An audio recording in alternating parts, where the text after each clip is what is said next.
अल्पकालीन एवं दीर्घकालीन पूंजी लाभ की गणना कैसे की जाए। पिछले वीडियोस में मैंने आपको बताया था कि विक्रय प्रतिफल में से हस्तांतरण व्यय माइनस कर देंगे, ट्रांसफर एक्सपेंस। अल्पकाल की दशा में प्राप्त करने की लागत, सुधार करने की लागत को माइनस करेंगे। दीर्घकाल की दशा में प्राप्त करने की सूचकांकित लागत और सुधार की सूचकांकित लागत को माइनस करते हैं। अब एक तीसरा टॉपिक होता है ह्रास होने वाली संपत्तियों के संबंध में पूंजी लाभ की गणना, जिन पर अपलिखित मूल्य पद्धति डिमिनिशिंग बैलेंस मेथड के अनुसार डेप्रिसिएशन अलाउड होता है। उनके संबंध में सेक्शन 50 आती है। दो प्रकार की स्थितियां होती हैं, जैसा कि पहले मैंने आप लोगों को बताया है कि इनकम टैक्स के दृष्टिकोण से ह्रास की गणना संबंधित संपत्ति समूह ब्लॉक ऑफ एसेट्स के आधार पर की जाती है, संपत्ति समूह के आधार पर की जाती है। अब यहाँ पर दो स्थितियां हैं, जब समूह की सभी संपत्तियां हस्तांतरित न की गई हों। जैसे किसी करदाता के पास एक्स, वाई और जेड 3 प्रकार की बिल्डिंग है, मैंने तीनों को नहीं बेचा, केवल एक्स को बेचा, एक्स और वाई को बेचा, जेड मेरे पास रखी हुई है। उस परिस्थिति में अल्पकालीन पूंजी लाभ की गणना कैसे की जाएगी, क्योंकि मैंने आपको बताया था ह्रास होने वाली संपत्तियों के संबंध में always short term capital gain होता है, लॉन्ग टर्म कैपिटल गेन नहीं होता, चाहे संपत्ति मेरे पास कितने समय से ही क्यों न हो। इसके लिए 36 महीने 24 महीने का नियम लागू नहीं होता है।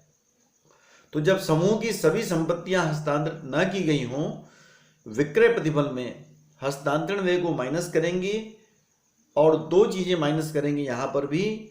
गत वर्ष के प्रारंभ में संपत्ति समूह का अपलिखित मूल्य WDV at the beginning of the previous year, that is called 1/4/2019, क्योंकि हमारा गत वर्ष शुरू होता है 1 अप्रैल 19 से 31 मार्च 20 तक।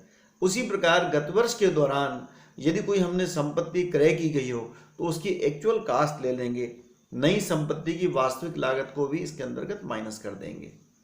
यदि आंसर प्लस में बचेगा तो अल्पकालीन पूंजी लाभ आएगा।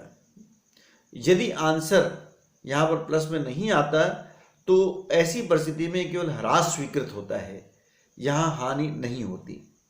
दूसरी स्थिति, जब समूह की सारी संपत्तियों को हस्तांतरित कर दिया जाएगा तो विक्रय प्रतिफल में हस्तांतरण व्यय को माइनस करेंगे और दो चीजें जो बताई मैंने आपको, गत वर्ष के प्रारंभ में संपत्ति समूह का अपलिखित मूल्य WDV at the beginning of the previous year, और दूसरा आपका माइनस करेंगे गत वर्ष में यदि कोई न्यू एसेट परचेज की गई है तो उसकी एक्चुअल कास्ट को भी माइनस कर देंगे। माइनस करने के बाद यदि आंसर प्लस में आता है शॉर्ट टर्म कैपिटल गेन कहलाएगा, यदि आंसर माइनस में आता है तो शॉर्ट टर्म कैपिटल लॉस आएगी। ध्यान देने वाली बात है, जब समूह की सारी संपत्तियां ट्रांसफर कर देंगे तो शॉर्ट टर्म कैपिटल गेन या शॉर्ट टर्म कैपिटल लॉस आएगी, लेकिन जब समूह की कोई एक संपत्ति केवल ट्रांसफर की गई है या दो ट्रांसफर की गई है, सभी संपत्तियों को ट्रांसफर नहीं किया गया है, तो उस परिस्थिति में या तो अलाउड डेप्रिसिएशन आएगा या शॉर्ट टर्म कैपिटल गेन आएगा। ये दो महत्वपूर्ण बातें हैं ह्रास होने वाली संपत्तियों के संबंध में।